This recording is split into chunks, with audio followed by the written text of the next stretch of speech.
Hey guys, welcome back. Today I thought I would just do an eye tutorial for you. The look is inspired by Kathleen Light's. She did a look using the Morphe 39A palette, and I'll link that video down below. The end results are significantly different from what she created, but it was basically the pink all over the lid that really sort of spoke to my soul. And so for today's look, I am using the Juvia's Place Sahara palette, and the shadows in there look like this. It took me forever to actually get on board for ordering this because the shipping was so much. I finally made the jump, and they were having a bit of a sale and there was reduced shipping costs as well. So I picked up the Saharan palette, and I also picked up the Deuce palette, which I used in my Get Ready With Me video. Again, I'll link that down below. These have larger pans in this one here, but fewer of them, and I'm just blown away with the quality of the shadows. I really am. On Boxing Day, Christmas, I can't remember.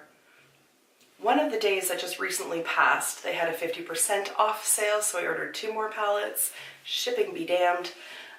The reduced shipping rate turned out to be a bit of a surprise for me because I had to pay duties when they arrived, so there was like a $16 charge I wasn't expecting. I'll get over it. The shadows are definitely worth the hefty shipping price tag. Anyways, that is a very long introduction to say I'm just doing an eye tutorial today. I'm not going to do swatches and all that. This palette has been around for quite some time, so I feel like it's not really necessary at this point because there are so many reviews and swatch images available and all of that jazz. So I'm just going to go in, do the eye look, go about my day. But if you do want to see how I did this sort of pink, slightly shimmery kind of look, then just keep on watching. Starting off with the MAC Soft Ochre Paint Pot, as always. Eventually it'll run out, and then I won't be able to say as always because I do have others waiting in the wings, but I want to use this one up before it dries out, and it's the oldest one in my collection. So I'm just going to take a large fluffy brush, and then this light brown shade down here called Katsina. I have the feeling there are some of these shadows that I'm just not going to know how to pronounce properly, but I'll do the best I can. And then just set that base in place. So then I'm just going to go in with the Sigma E40 and more of that Katsina shade and really start to build up the color in the crease.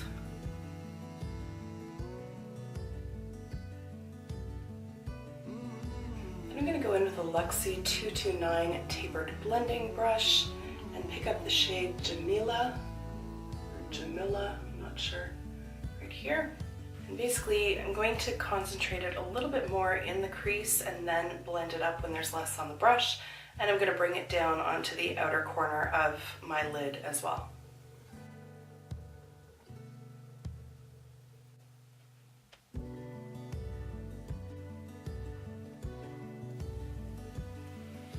For the actual lid shade, I went in with this shadow here called Sokoto, I'm gonna say it as. It's actually rather pink, almost like a corally kind of shade. And I'm just gonna pack it on with my finger. As Kathleen explained in her video, the color payoff is just so much more intense when you use your finger. And I find that it creates far less fallout as well than trying to pack it on with a brush. I will still use brushes to do this kind of thing, but for today's look, because it is inspired by Kathleen Light's, I figured I would use the same technique that she did as well. Then I'm going to go back in with that tapered blending brush and just blend the edges a bit.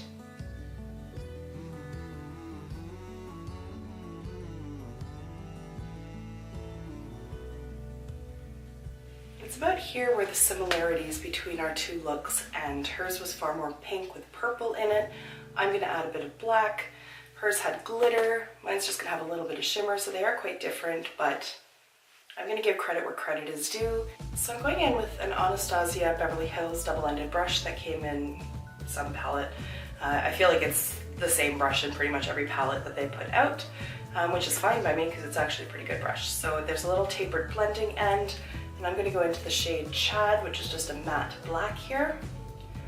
Pick it up right on the edge, sort of right on the tip of that brush, and really knock the excess off. These palettes don't have mirrors in them is the only sort of downside. I honest to God did not care one bit about mirrors in palettes until I started filming these videos. Now I'm just like, I have to put it down and pick something else up, and first world problems, but it is a bit of a pain in the ass not to have a mirror, so and then I just sort of dabbed it on the very outer corner and dragged it up a little bit into the crease.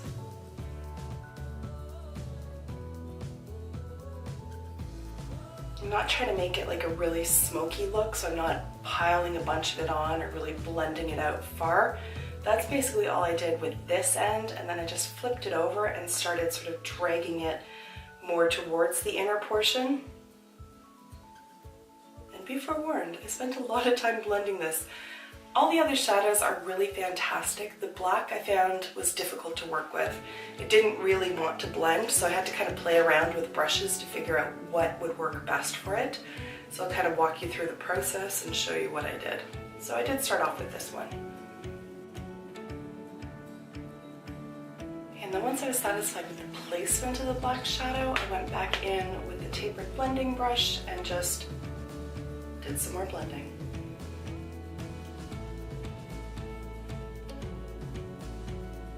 To soften the darkness, I did pick up a little bit extra product. And again, just tapped the excess off and then blend it again.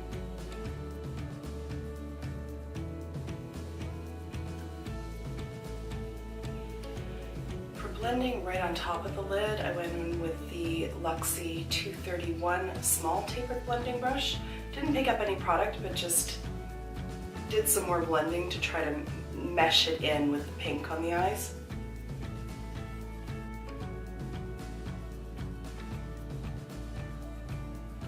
And then after all that blending, I found that the lid shade had faded a bit, so I went back in with my finger and just picked up some more, reapplied.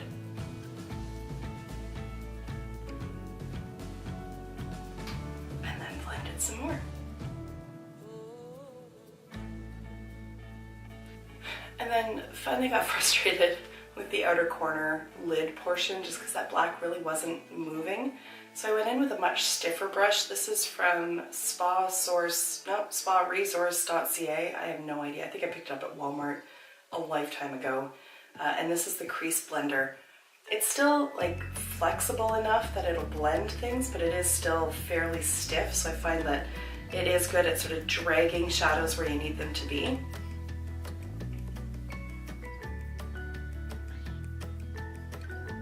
For my lower lash line, I went in with a Luxie 221 flat definer brush and picked up the shade Kia, sort of a metallic dark teal here.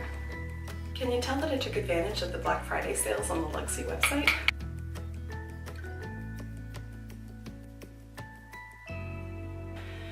And then I took the Luxie 223 short shader brush and just buffed that out a bit. It's the shade Fula, F-U-L-A, I don't know. It's this one right here. It's sort of like a very light cranberry sort of shade. I did pick some of it up to apply to the very center of my lids, and I did spray it with Fix Plus. Just gave it a little spritz and then just dabbed it right in the center of the lid. Just to add a little bit of brightness there. For the inner corner, I went in with a pencil brush and the shade Iman. And I also applied that as a brow bone highlight as well. It is stronger than I would normally do, but that's kind of the look I'm going for today. So for liner today, because the eyes are so bright, I didn't do a wing or anything like that, but I did apply the Physicians Formula Eye Booster just in a straight line across the lids. For waterline and tight line, I'm still doing the battle of the liners. So on my left eye, I have Gosh, and on the right eye, we're gonna put the Stay in Line liner from Hard Candy. And then for mascara, I used the Lash Paradise. So I'm going to apply these off camera. I'll pop back in, and then I'll decide from there how I'm feeling and whether or not I want to put false lashes on. So hold tight. I'll be right back. So there is the finished look. I really enjoy how warm and bright it is without being like too avant-garde and over the top. And I mean, I don't wear false lashes regularly, I really don't. And I think you can get away without wearing them with this, to be honest, because it's not so bright that it kind of like screams for something extra.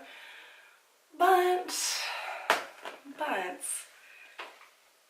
I did get some in the mail today. Makeup Geek was having a sale on their lashes just shortly before Christmas, so I did place an order. They all look shockingly similar to me. I mean, I picked them because I think that they're going to be different, but they all look kind of the same. I got the red cherries in Trace. These are 100% human hair. It kind of freaks me out. Like, where is the hair coming from? Is it cadaver hair? Is it people that are donating hair? It's fairly coarse. Where from the body is it coming? Like, these are probably questions best not asked, to be honest. And then they also had some House of Lashes on. So these are the Pixie Luxe and these are the Boudoir lashes. I think they're cruelty-free. There's some little symbol and it looks like there's a line across a bear, possibly a camel. I don't know what the hell that animal is. I don't know if it'll show this here. A line across something. I don't know what. But I suspect that it is because it does say that they're synthetic. So that's good. I don't need a mink on my eye. I really don't. I have used House of Lashes in the past. I bought the Iconic thinking they always look so beautiful on everybody, and then I put them on and I'm like, that is a shit ton of lash.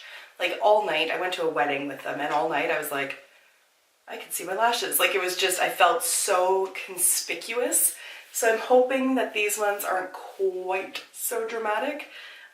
So let's try it out. The only way to know is to try, so let's go Boudoir because the Pixie Luxe are looking a little bit fuller and longer. So we'll go with the Boudoir and see where that gets us. And here is the look with lashes. I am mildly convinced that House of Lashes are designed for like Instagram pictures. I can feel the lashes on my eyebrow and they're so full that I actually had to double check to make sure I hadn't put them on the wrong eye. And I hadn't. This is the shorter end, but the shorter end still touches my my eyebrows. So these are some full ass lashes. They're pretty, but that's a lot of lashes. Anyways, guys, thank you for taking the time to watch. I hope you found it useful or at least entertaining, and I will see you in my next video. Until then, just be a decent human being. Bye for now, guys. He's basically the plant in Little Shop of Horrors. Feed me, Seymour. That's my kid. Awesome. That's the technical term. That it's a very scientific term for holy shit, that's a lot of lashes on your face.